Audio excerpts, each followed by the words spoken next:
Hello. So we are going to make a small review about your work and ask you a few questions. Yeah. So what is your name? My name is Duncan Ebisa. Mm-hmm. I'm Optometrist at Optometrist. Okay, that's nice. So I'd like to ask you a few questions concerning our eye health and eye care and generally how we can take care, or if we already have issues with the eyes, what we can do.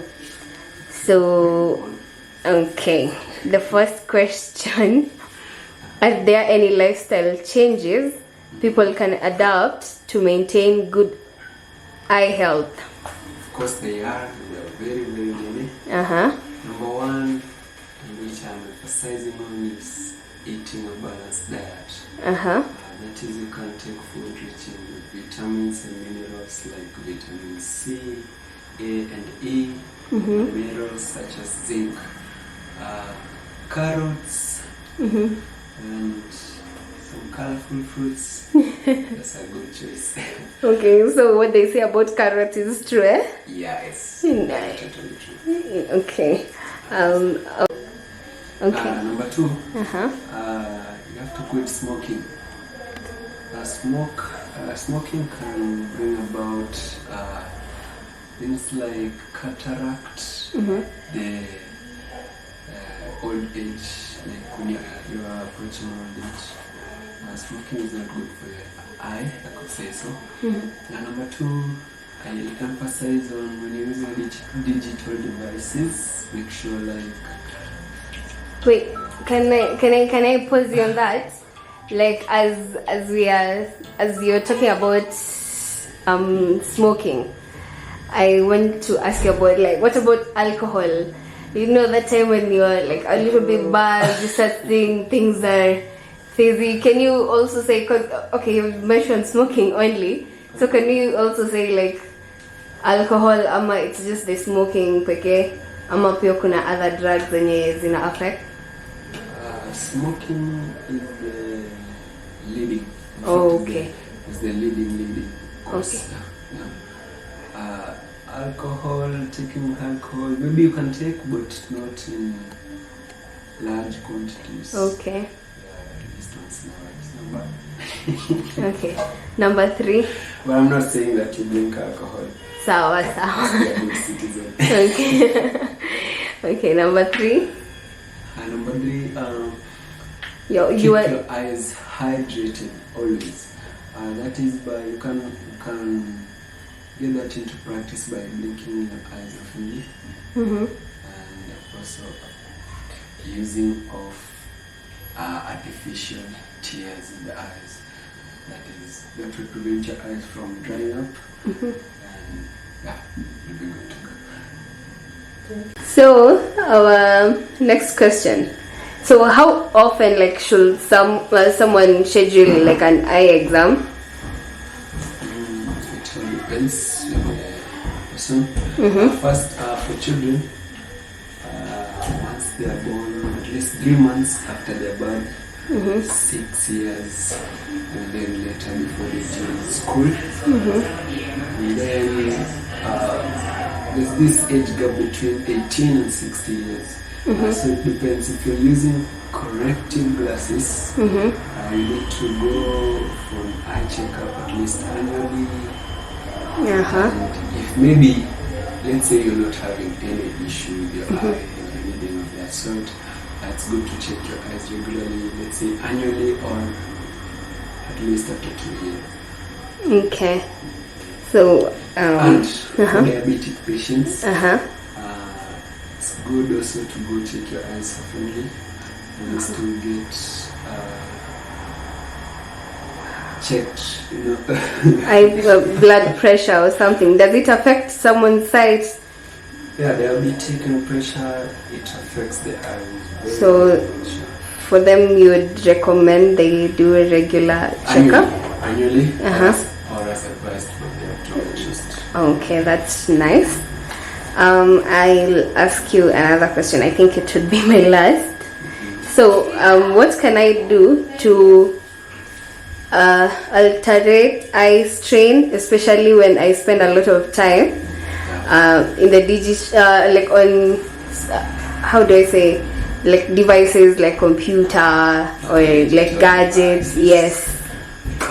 First and foremost, ensure that you're putting on protective glasses. That is, you can make use of things like blue block lenses, which are very good at preventing your eyes from the blue rays from the computer or the screen. Also reduce too much time on the screen. At least I prefer you go for the 20-20-20 rule. After every 20 minutes, take a 20 seconds break, and at least try to stare at something that's 20 feet away from you. Okay. And then blinking oftenly. It keeps your eyes hydrated. Okay. So, like, can you tell us more about the Blu-rays? The Blu-rays? Yeah, the ones I've had you talk about the protection. Yeah. No, too much exposure to UV rays or UVB rays can bring about cataract problems in the aging, like later on in life. Later on in life, or even at that point, like you're not supposed to be exposed to too much light. At least when you're using the screen, make sure the contrast, the brightness, make sure it's not too bright, not too dim. Adjust it to a position that's comfortable with. Okay, so for me, I recently visited my optometrist, and they said I am developing computer vision syndrome. So I wasn't aware of that, but it's something that I have been ignoring or overlooking generally. So what can you say or tell people who are out there who are exposed to, let's say, like these digital devices for long hours, and they're not aware, and then they feel like, no, for as long as I have no problem seeing, I'm okay. So like, what can you advise to them, or what can you tell them? No, they say ignorance it's a very bad thing. You can maybe assume that you're okay, but I'm so sure that later on in life you can't realize that, so I was doing this and I didn't know that it has any problem. So it's good to protect your eyes against digital devices like computers. Long usage of them can bring about what we call dry eye syndrome.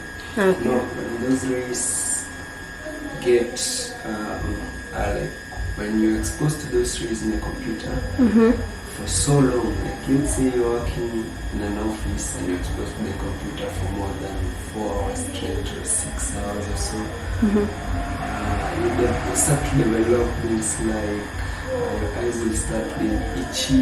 You develop those, you feel like you have foreign bodies in the eye, which is not true. So your eyes will not be well hydrated. So you need to make sure that any computer you're using or any digital devices you're using, let them have that Blu-ray cover on the screen, at least, or put on a glass that has the blue block lenses on. Okay, so as we finish this interview, I'm seeing some machines here in your like refraction room. Let me just ask you a few questions about them. Like this one here. That one we call an refractometer. So we use it to determine the strength of your eye. It just gives us a clue, not a belief. How well your eyes are. Okay, thank you so much. Okay, you were saying? The same function. It's just that some like this one here. This one has the ability to also determine your eye pressure, measure your eyesight, unlike this. So this one is only used for measuring your eyesight only. The strength of your eye, like how far you can look, how far you can see. Okay. For that, thank you so much, Duncan. See you again. in another interview. Yes.